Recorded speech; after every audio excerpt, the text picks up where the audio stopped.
ഒരു സ്വപ്നം പോലെ കൺമുന്നിൽ കണ്ടേ പല നാളായി കാക്കും ആശകൾ കലിതുള്ളും കടലും ഇരുളടയും കാടും വഴിയായി തീർന്നീ യാത്രയിൽ അനുരാഗം തോന്നിപ്പോയ അവരെന്റേതാകും പോലെ അപരാധം എന്നും നീയല്ലോ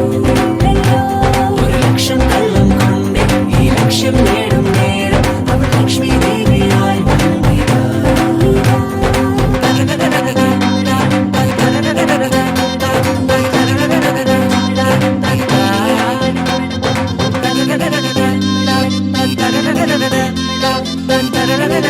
Bye.